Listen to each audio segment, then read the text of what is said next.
सीधेभ्यः।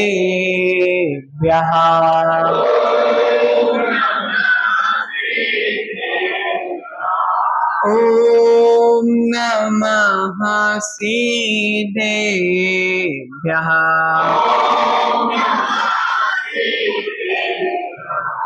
ॐ नमः सीधेभ्यः।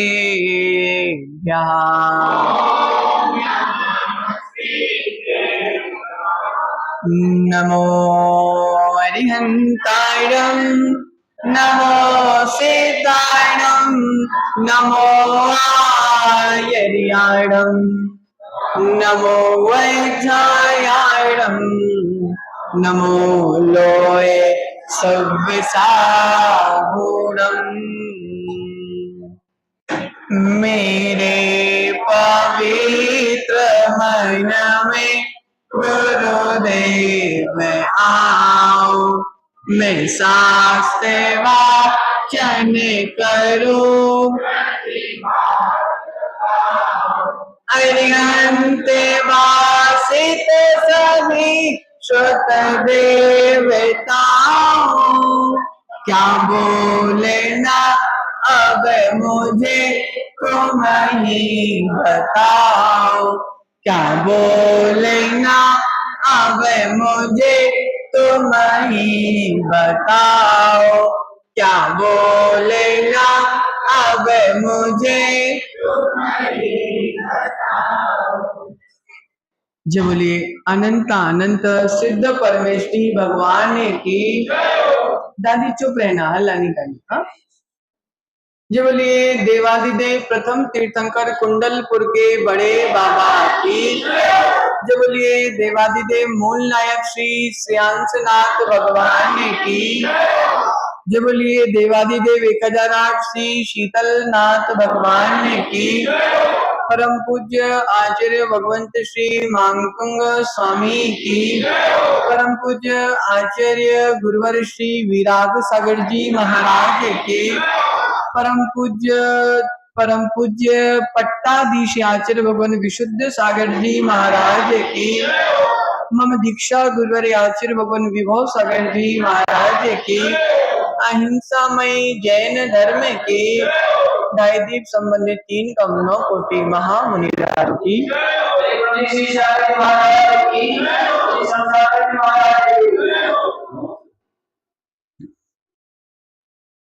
प्रियात्मन, भक्तांबर स्तोत्र के माध्यम से हम प्रातिहार्यों के विषय में जानने का प्रयास कर रहे थे और हमने अनेक बार प्रभु के सामने चवर डुलाए थे। हमने अनेक बार प्रभु को सिंहासन पर विराजमान किया था, लेकिन सिंहासन पर विराजमान क्यों किया जाता है और सिंहासन क्या हमको दर्शाता है, और चवर हमने बहुत डुराए, लेकिन चवर हम क्यों डुराते हैं और चवर किस चीज का प्रतीक होता है, इस विषय को पूर्व में हमने जाना था। और आज अपन छत्रत्रय की चर्चा करते हैं कि भगवान के ऊपर छत्रत्रय क्यों लगाया जाता है। छत्रत्रयं तव विभाति शशांक कांत,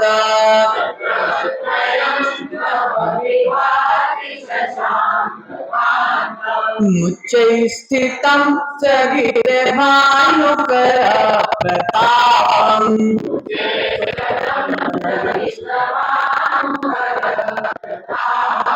मुक्ता प्रकट जाले विमंत शोभा,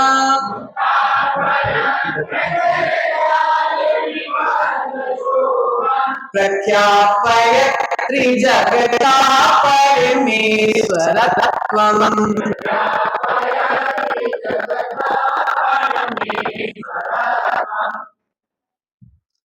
आचार्य भगवंत मांगतुंग स्वामी अपनी अंतरंग की भावना को प्रस्तुत करते हुए तीर्थंकर प्रथम आदिनाथ की वंदना स्तुति आराधना करते हुए 31 नंबर की गाथा में 31 नंबर के काव्य में कह रहे हैं, आपके शीश पर 3 रत्न सुशोभित हैं जो चंद्रमा के समान कांति युक्त है। किसके समान? चंद्रमा के समान। हे आदिनाथ भगवान, आपके मस्तक पर ये छत्र त्रय लगे हुए हैं, ये 3 छत्र लगे हुए हैं, ये चंद्रमा के समान कांति युक्त हैं और श्वेत मोतियों के समूह माला से शोभायमान। छत्र में ऐसी ऐसी माला लगी रहती है। उसके विषय में कह रहे हैं कि ये श्वेत मोतियों के समूह माला से शोभायमान है, सूर्य की किरणों के आतप को रोकने हुए ये तीनों छत्र ये दर्शा रहे हैं कि दिलीप भाई, आप तीनों लोग के परमात्मा हो। क्या दर्शा रहे हैं? आप तीनों लोगों के परमेश्वरत्व को प्रकट करते हैं। अर्थात 3 रत्न से ऊर्ध्व, मध्य और अधो तीनों लोक के स्वामी, आपका स्वामित्व प्रकट करने वाले 3 छत्र हैं। आज हम छत्र प्रातिहार की ओर प्रवेश कर रहे हैं। अरिहंत स्वामी तीर्थंकर भगवान के मस्तक पर ही 3 छत्र शोभायमान हो रहे हैं। छत्र की क्या आवश्यकता? ऊपर पर कचरा गिर रहा था माता, ऊपर से कोई कचरा गिर रहा था क्या? पानी गिर रहे थे क्या? धूल गिर रही थी क्या? फिर छत्र लगाने की क्या आवश्यकता भगवान को? महिमा चाहने वालों को मिलता नहीं है, जिसका पुण्य होता है वे ना भी चाहे तो भी फिर मिल जाता है। अरुण भाई, श्रीनाथ भगवान ने तुमसे आके बोला था कि मेरे ऊपर चांदी का छत्र लगाना। दिलीप भाई तुमसे बोला था कि मेरे ऊपर सोने का छत्र लगाना। नहीं बोला ना, फिर क्यों लगाया तुमने? देखो माताओं, आचार्य भगवंत समझा रहे हैं कि जो छत्र के पीछे मरता है, जो प्रतिष्ठा के पीछे मरता है, जो प्रतिष्ठा के पीछे पीछे दौड़ता है, उसको पकड़ने का प्रयास करता है, वह उस प्रतिष्ठा को पा नहीं पाता। तीर्थंकर भगवान ने सब कुछ का त्याग कर दिया, लेकिन पुण्य का त्याग हो नहीं सकता। और वह पुण्य इतना था कि छोड़ने के बाद भी रत्नों के छत्र उनके मस्तक पर लगे। प्रियतमन, कौन नहीं चाहता है कि मेरे ऊपर छत्र ना लगे? प्रसिद्ध भाई, तुम्हारे ऊपर छत्र लगाएंगे तुम मना तो नहीं करोगे? आजकल तो दूल्हे के ऊपर भी लगने लगा, लगता कि नहीं लगता? और तुम लोग तो दूल्हे बने सब, लगता कि लगता? पहले के समय नहीं लगता था, आजकल मॉडर्न दूल्हों के ऊपर लगता है। छतरी लगती है, छत्र के लिए पुण्य चाहिए। प्रियात्मन, छत्र लगाने की बात है और जिसका पुण्य नहीं होता है, अक्षय भाई, छत्र लगाने की बात चल रही है, जिसका पुण्य नहीं होता है उसके ऊपर कोई छाता लगाने वाला भी नहीं मिलता।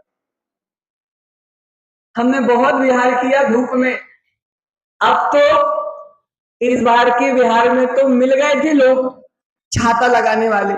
पूर्व में नए नए साधु थे तो धूप में, मई की धूप में भी विहार करते थे, कोई छाता लगाने वाले नहीं मिलता।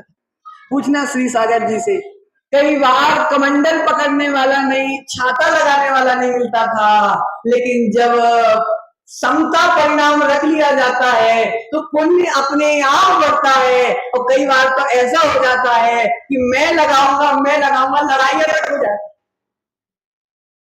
प्रियात्मन, आचार्य भगवंत कह रहे हैं, जिनेंद्र जो आकाश पर बैठे हैं, जिन्हें छत्र की कोई आवश्यकता नहीं है, ऊपर से कोई कचरा नहीं गिर रहा, ऊपर से कोई पानी नहीं बरस रहा, जिन्हें किसी तरह का आतप सता नहीं रहा है, किंतु फिर भी छत्र लगाए जा रहे। रम्य परम पावन मनहारी, इंद्रों की वे सेवाएं, क्या कह रहे हैं? विसापाहार स्त्रोत में कह रहे हैं, रम्य परम पावन मनहारी, इंद्रों की वे सेवाएं तेरा क्या उपकार करेगी, उनको ही फल दे जाए। इंद्र प्रभु की सेवा कर रहे हैं, प्रभु की सेवा कर रहे हैं, लेकिन प्रसिद्ध भाई प्रभु को सेवा से कोई मतलब नहीं है, प्रभु को सेवा से कोई आनंद नहीं आ रहा, प्रभु का मन उस सेवा में नहीं लग रहा, प्रभु को कोई मतलब नहीं, लेकिन जो इंद्र सेवा कर रहे हैं उनको सेवा का फल पूरी तरीके से मिले। प्रियतमन, यदि छत्र लगा दिया जाए तो आपको क्या मिलेगा? छत्र लगाने से आपको कुछ नहीं मिलेगा। हे आदिनाथ भगवान, अगर मैं आपके ऊपर छत्र लगा रहा हूं तो मुझे आपके ऊपर छत्र लगाने से आपको कुछ मिलने वाला नहीं है। लेकिन अरुण भाई, तुम जब धूप में जाते हो, छाता लगाकर जाते हो, तुम्हारे छाता लगाने से सूरज को क्या फर्क पड़ता है? बोलो ना माता, आप धूप में छाता लगाते जाते हो, धूप को छाता लगाते हो, तो सूरज को क्या फर्क पड़ता है? कुछ फर्क नहीं पड़ता। आपको क्या फर्क पड़ रहा है? आप धूप से प्रियात्मन आचार्य भगवंत कह रहे हैं, अदित भाई समझो, आचार्य भगवंत कह रहे हैं, सेठ अमृतलाल जी समझो, आचार्य भगवंत कह रहे हैं, धूप में निकल रहे हो, ऊपर तुमने हाथ में छाता ले लिया, छाता खोल दिया, तुम्हारे छाता खोलने से कोई मतलब नहीं है सूरज को, तुमने छाता खोला, सूरज को कोई फर्क नहीं पड़ा, लेकिन तुमको छांव की प्राप्ति हो गई। उसी प्रकार हे आदिनाथ भगवान, हे जगत के नाथ भगवान, मैंने तुम्हारे ऊपर छत्र लगाया, उससे तुम्हें कोई फर्क नहीं पड़ा, लेकिन मेरे सारे पाप नष्ट हो गए। भगवान को क्या फर्क पड़ा? अरे भाई, ज्यादा पुण्य तो भगवान ने कोई ज्यादा तो नहीं दिया तुमको, तुमने छत्र चढ़ाया तो, और दिलीप भाई ने छत्र नहीं चढ़ाया तो उनको कोई कम दिया क्या? उन्हें कोई फर्क नहीं है। अगर अरुण भाई तुम्हारे छत्र लगाने से भगवान खुश होते और दिलीप भाई के छत्र ना लगाने से भगवान दुखी होते, ऐसे भगवान को मैं भगवान ही नहीं बोलता। अरुण भाई, भगवान तुमसे प्रसन्न क्यों नहीं होते? बोलो ना। तुम इतना स्वाध्याय करते हो, भगवान की बार बार सेवा करते हो, घिस घिस के मार्जिन करके उनको चमकाते हो, लेकिन अजी भाई भगवान तुमसे खुश क्यों नहीं हो रहे? ओहो, जहाँ हर्ष और विषाद आ जाता है वहां से भगवान पना खत्म हो जाता है। चाहे तुम भगवान को पूछो, चाहे तुम भगवान को मत पूछो, चाहे तुम 20 रुपए किलो वाला चावल चढ़ाओ, चाहे तुम 100 रुपए वाला किलो चावल चढ़ाओ, भगवान को कोई भी सुख और दुख नहीं होने वाला, लेकिन तुम्हारे और तुम्हारे सुख दुख में जरूर अंतर आ जाए। हाँ, बैलेंस शीट में फर्क पड़ेगा। प्रियात्मन, आचार्य भगवंत कह रहे हैं, देखने वालों को लगता है कि भगवान के ऊपर छत्र लगाया जा रहा है, देखने वालों को लगता है कि भगवान तो छत्र की छाया में बैठे हुए हैं, लेकिन जानने वाला जानता रहता है।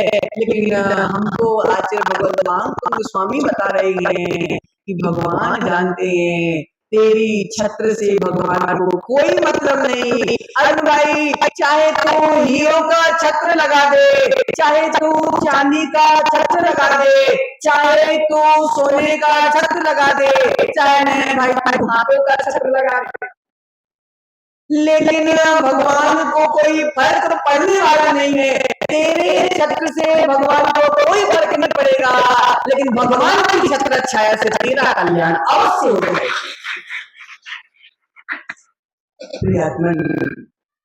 आचार्य भगवंत कहते हैं, ध्यान रखो ज्ञानियों, तीर्थ की वंदना तीर्थ के लिए नहीं, अच्छा है, तीर्थ की वंदना तीर्थ के लिए नहीं है, प्रभु की पूजा प्रभु के लिए नहीं है, गुरु का गुणानुवाद गुरु के लिए नहीं है, फिर किसके लिए है?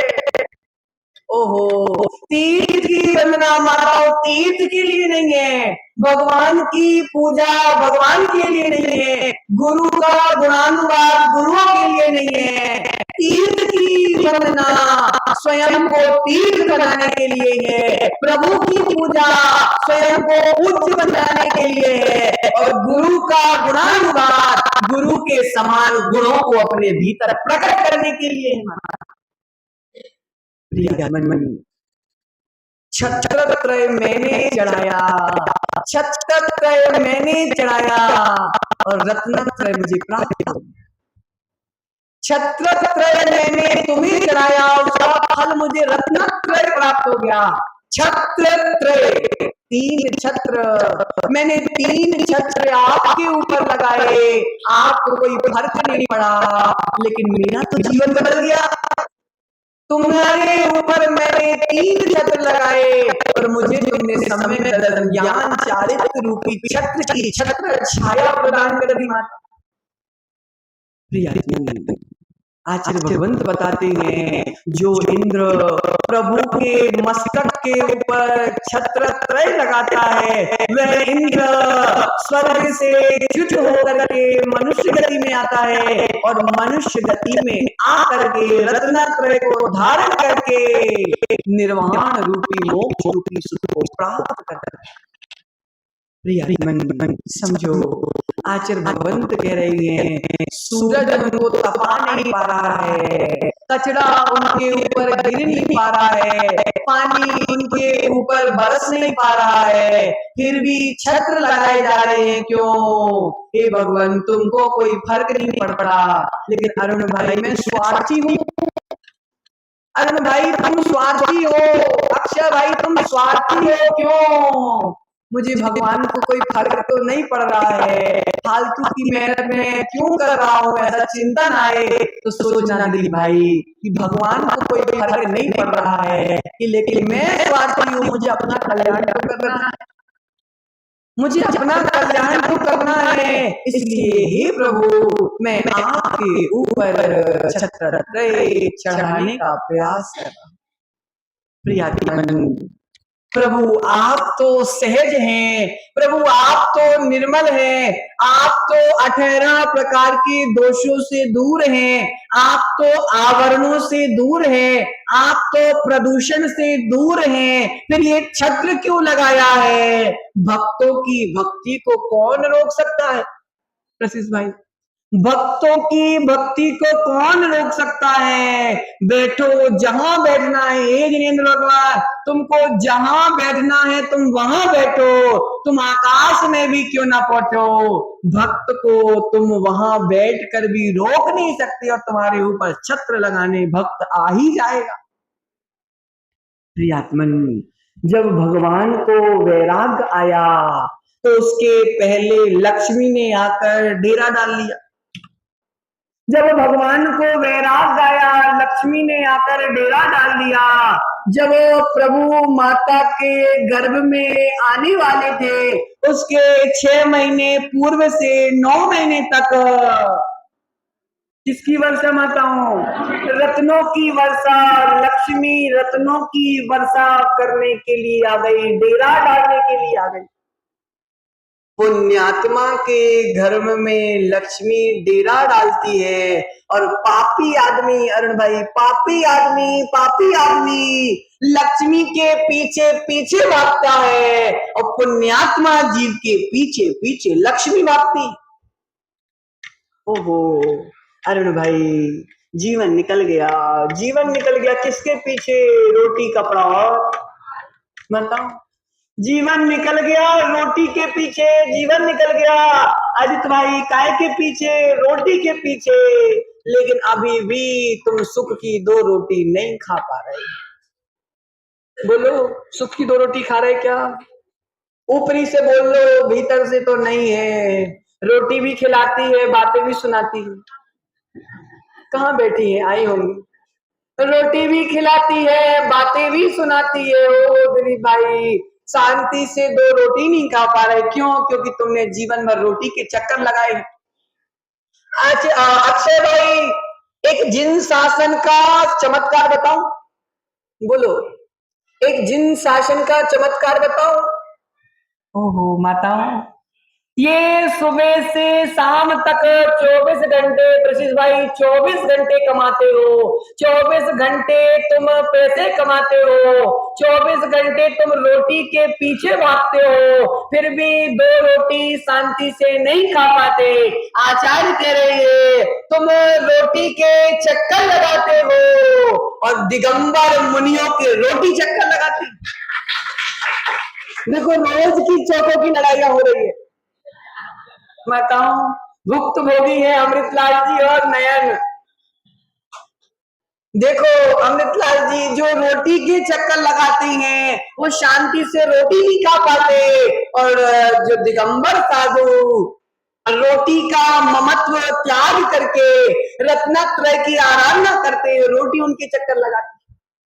आज चर्चा वही आ रही है कि पुण्यात्मा जीव की चक्कर लक्ष्मी लगाती है और पापात्मा जीव, पुण्य क्षीण जीव लक्ष्मी के चक्कर लगाता है। अरुण भाई, आदिनाथ भगवान ने कौन सी दुकान खोली थी? कपड़े की दुकान है, ड्राई फ्रूट की दुकान। अशोक जी बैठे हैं पीछे हंस कमल वाले। बताओ, आदिनाथ भगवान ने कौन सी दुकान खोली थी? अक्षय भाई, किराने की दुकान।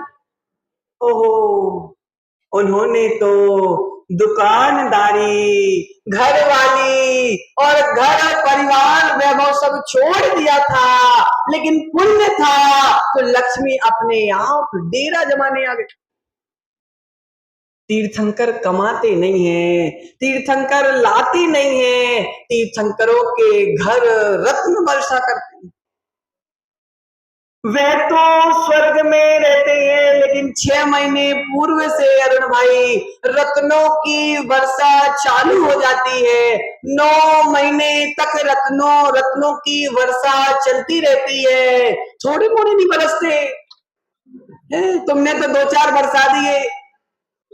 ओहो, 3 करोड़ एक बेला में बरसते हैं, 4 बेला में 14 करोड़ रत्नों की वर्षा एक दिन में होती है, और 14 करोड़ रत्न 15 महीने तक बरसते रहते हैं।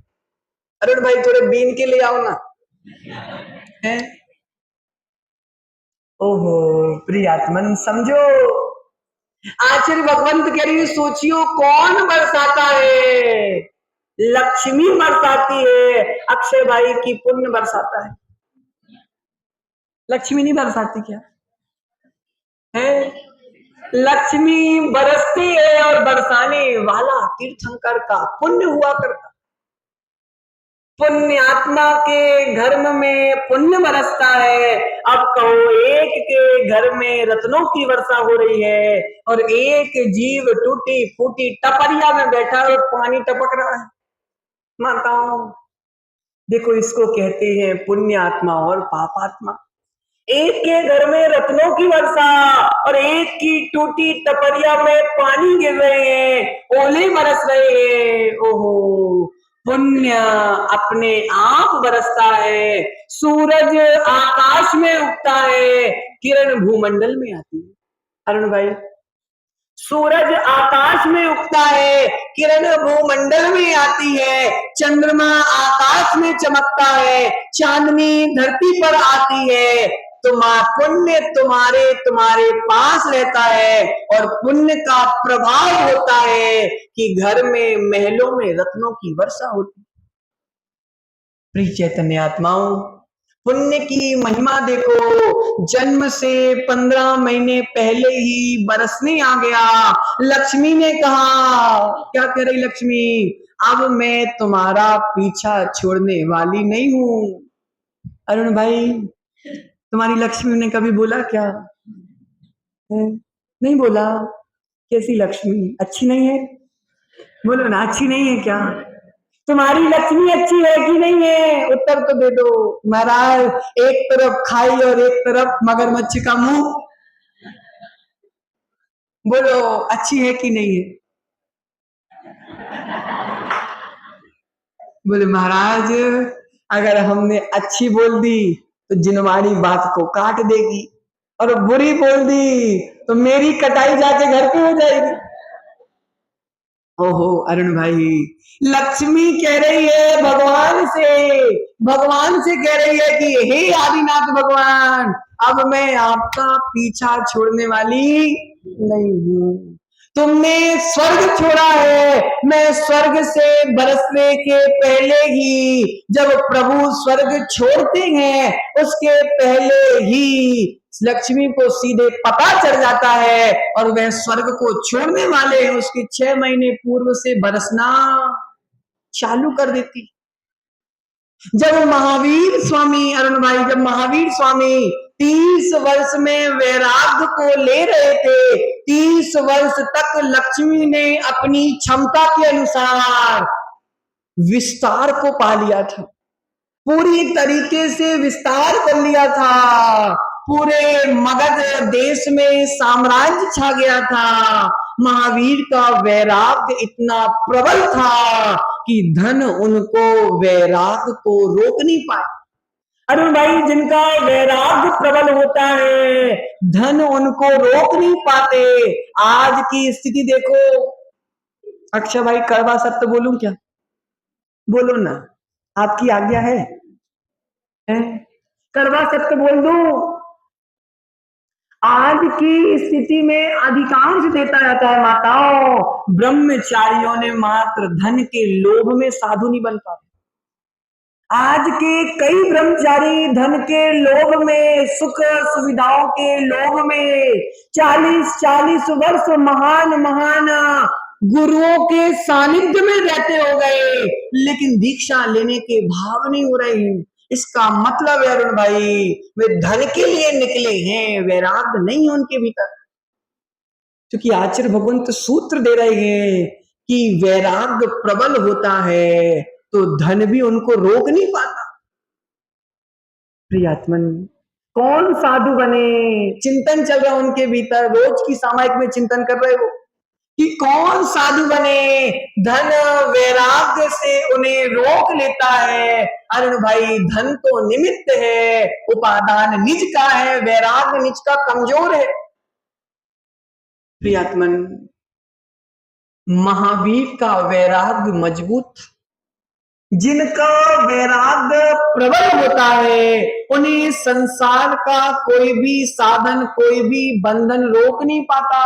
चाहे मम्मी के आंसू बहे, चाहे पापा के आंसू बहे, चाहे परिवार के आंसू बहे, ओ सिद्धांत कहता है कि जिसका वैराग्य प्रबल होता है उसको कोई भी साधन रोक नहीं पाता।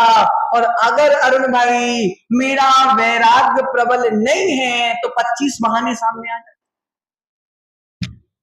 प्रियतमन, महावीर ने पूरी तरीके से अपने शरीर को पर से, शरीर के ऊपर से सारे वस्त्राभूषण उतार दिए, सारी विभूतियां उतार के फेंक दी, लक्ष्मी संपदा सारी देवियों को छोड़ दिया। अब लक्ष्मी रो रही है, मैं तो तुम्हारा साथ कभी नहीं छोड़ने वाली थी, लेकिन तुमने मुझे क्यों छोड़ दिया? क्या कह रही लक्ष्मी अरुण भाई? मैं तो तुम्हारा साथ कभी नहीं छोड़ने वाली थी, लेकिन तुमने मुझे क्यों छोड़ दिया? तुमने तो सब कुछ छोड़ दिया, मैंने तुम्हें क्या नहीं दिया? ओहो, अब लक्ष्मी कह रही है मैं कहां जाऊं? अरुण भाई, तुम्हारे जैसा पुण्य किसी का नहीं है, मैं जाऊं तो जाऊं किसके पास? ज्यों ही महावीर स्वामी आहार को निकले, लक्ष्मी पीछे पीछे दौड़ गई, जैसे ये ब्रिजेश दौड़ता है ना महाराज के पीछे पीछे। जब महाराज आहार को जाते ये पीछे पीछे दौड़ता ना, लेकिन तुम स्कूटी लेके दौड़ते। अब महावीर स्वामी आहार को निकले, ये लक्ष्मी पीछे पीछे दौड़ रही है कि मौका मिल जाए, मौका मिल जाए, मौका मिल जाए। जैसे ही प्रदान हुआ, जैसे ही आहार संपन्न हुए, अरुण भाई लक्ष्मी को फिर से मौका मिल गया और लक्ष्मी ने पुनः पंचाश्चर्य करना प्रारंभ कर दिया। ओहो, अब महावीर स्वामी कह रहे हैं ये बला तो टल ही नहीं रही, मैं जहां जाऊं वहां आ जाती है यार ये, अब इसका पीछा कैसे छुड़ाया जाए। 12 साल तक तो महाराज ने आहार किए, उसके बाद उसने सुना कि लक्ष्मी से अगर पीछा छुटाना है तो मुझे आहार भी बंद करने पड़ेंगे। अब बैठ गए आत्मा के ध्यान में, अब फिर लक्ष्मी रोने लगी, फिर से मौका मिला था जितना फिर छूट गया। लक्ष्मी मौका देखकर चौका मारती है, कई बार छक्का भी मार जाती है। अब माताओं, अब महावीर स्वामी ध्यान में बैठ गए, आत्मा के चिंतन में बैठ गए। शरीर अलग है, आत्मा अलग है, जीव अलग है, पुद्गल अलग है। ओ भेद विज्ञान के चिंतन में धर्म ध्यान करते करते शुक्ल ध्यान पर पहुंच गए। ओहो, केवल ज्ञान हो गया माताओं, केवल ज्ञान हो गया। लक्ष्मी को फिर से मौका मिल गया। अक्षय भाई, अब लक्ष्मी को फिर से मौका मिल गया और लक्ष्मी ने अपनी संपत्ति का उपयोग करके लक्ष्मी ने विशाल समूह शरण की रचना कर दी।